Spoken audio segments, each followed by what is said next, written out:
Dame, dame, dame yo, dame yo. Kumusta yung mga ka-answer? Ako nga pala si Paolo at ngayon dadaan natin mga pinadalang video ngayon linggo. So simulan na natin. Galing kay Dino.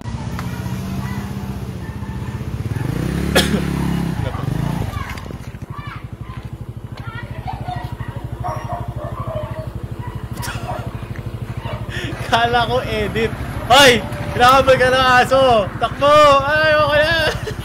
Sasari kayo! Takbo! Kainin ako ng mga tao ba? Nakabal siya ng aso. Minsan lang magkaroon ng ganyang kalaro ang isang aso, diba? Pagbigyan na natin. Sunod! Galing kay Mark. Ay! Ostrich! Gusto ko rin ng ostrich! Bakit may random? Wala kang ID, hindi ka pwede lumabas. Hindi ka pwede, wala kang gate pass. Nasa na quarantine Hindi pass naman yan mo, lumilipad, boy. di ba? Hindi, tumatalon niya. Ang taas ang talon niya para lumilipad na din. Ang dami nila dun kanina, hindi nila mabuhat yung isa eh. Marami ostrich? Marami pa sila? Wala kang gate pass, hindi ka pwede lumabas. Wala ka pang maskara. Pipretuhin ka namin eh. Pupulutahin ka Natatakot namin. yung kotse. Hindi na kailangan ng aso na menudo kung may fried chicken. Pasosyal tayo ng pasosyal, eh, no? Alam mo talaga subdivision lang may ganito, eh, no? Mga mayayaman na tao. Una-una, ano kayo gusto kong alaga? Ostrich. Nakakatawa yung realidad na ibang tao wala nang makain. Pero yung iba meron namang oras mag-alaga pa na ganyan. Pero hindi na ako galit sa kanila. Nakakatawa lang yung diferensya ng realidad ng buhay. Yung iba wala na maipakain kahit isang itlog lang na nilaga, masaya na sila. Ito po isang taon yung kakainin itlog nito. Alam ko, isang dosena ata isang ostrich egg. Ganong karami yung laman nun. Alam ko niluto ni Gordon Ramsay yun dati. Village yan, village. Tama nga yung bata. Di ba? Kung gaano kayaman ng mga nasa village. Pag ba tinuka ka niyan, patay ka na agad. Tagos agad sa katawan mo. Feeling ko ganyan magyari. Sunod. Ay, bien. Beep, beep! Roadrunner, iba sa ostrich. Takpo yan rin kayo, Ugi. Just running down the road, his life is heaven. Roadrunner, diba? Ano ko yan? Mga kabataan kaya. Ibang Roadrunner ha sa ostrich na daan nyo. Sunod. From Tachi. Hindi, just when you thought you would get... Ha? At first glance, we thought that I was chasing a goat. Upper middle class subdivision accidentally living with the ostriches. Okay, so ayun, may sense na kung bakit siya may ostrich kasi marami pa siya ibang mga alaga sa kanyang sa subdivision, sa kanyang bahay. Dapat gawing ayuda yung mga yan. Kainin, ito pulutanin, gawing fried chicken sa buong barangay yung ostrich. Hindi naman endanger ng ostrich, diba? Kasi sa bilis, pag sinipa ka niya, no? Ito yung sinabi ng evolution. Ano ba magpapalakas sa isang manok? Diba? Ancestor daw siya ng T-Rex kasi kayong kamay, kayong buong katawan. Nalala ko dito yung Jumanji. Parang may namali ng bato ng dice.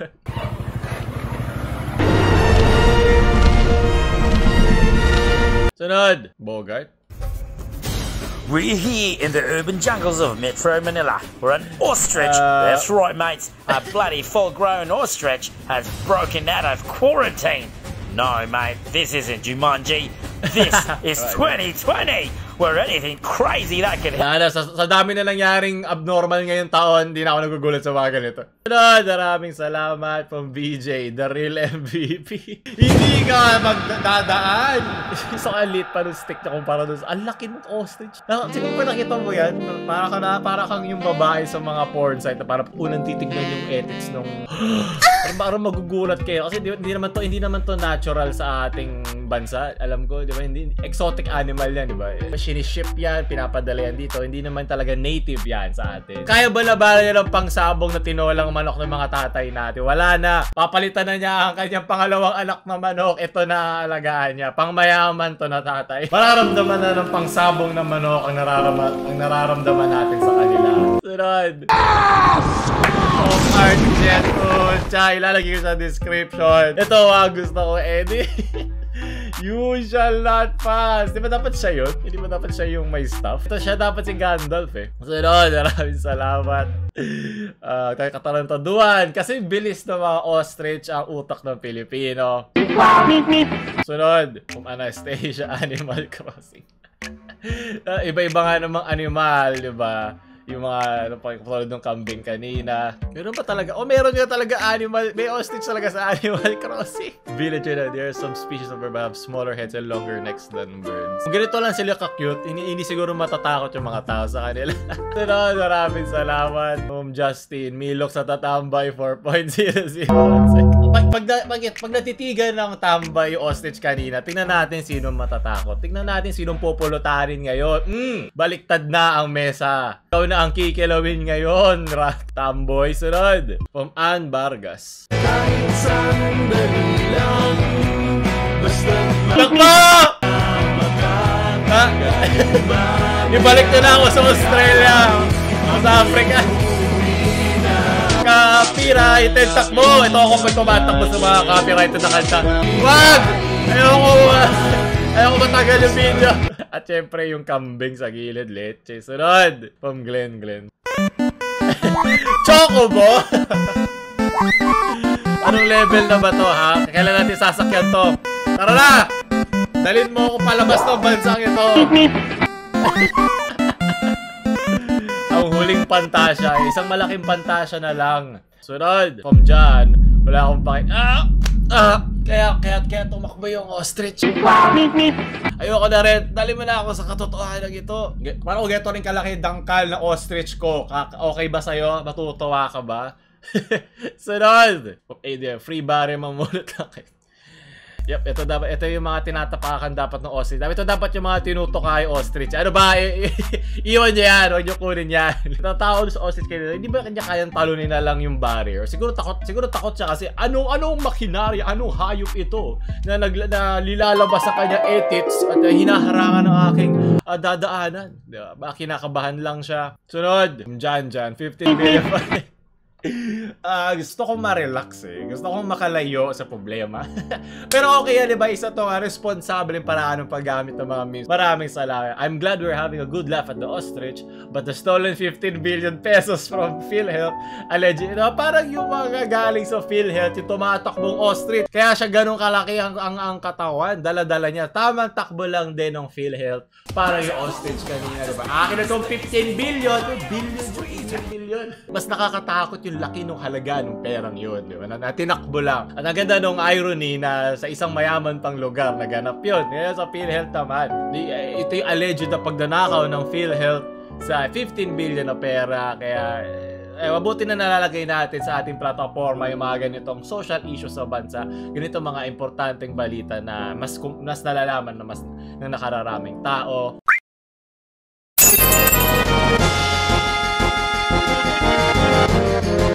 15 billion, gaano karaming test kit yan, gaano karaming pangkain sa ostrich, alaga mong ostrich, ang pera yan. Sunod, nandito ko para sumaya, hindi para maalala ang realidad ng buhay. Sunod, kay Tarantadong Kalbo.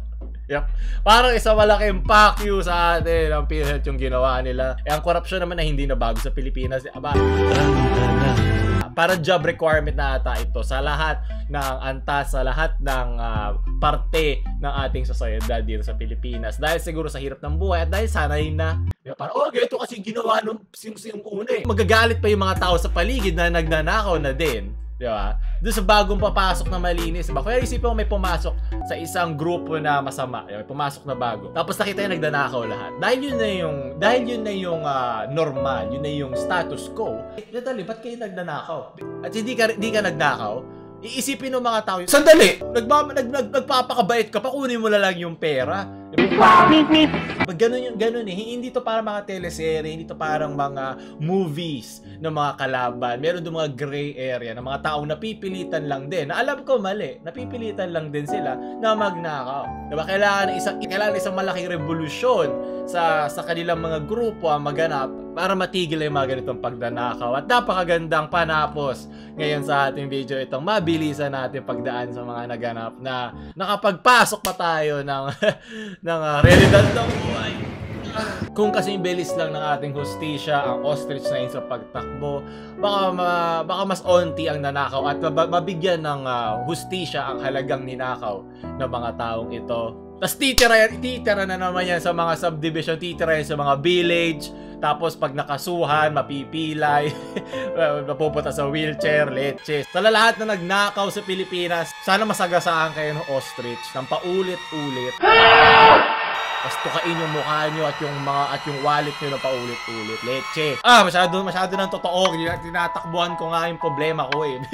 Pero okay, mabuti na nalalagay na sa ating platform yung ganito mga seryosong paksa. Para hindi rin maging utak ostrich ang inyong buhay. So, nakalimutan ko i-plug. Panila kayo ng merch. Kundi kakainin kayo ng ostrich. Maraming salamat. Huwag nyo kalimutan i-like, share sa mga utak ostrich yung friends. At huwag nyo kalimutan mag-subscribe. Paulo lang. Ayoko na dito. Tara na, ostrich!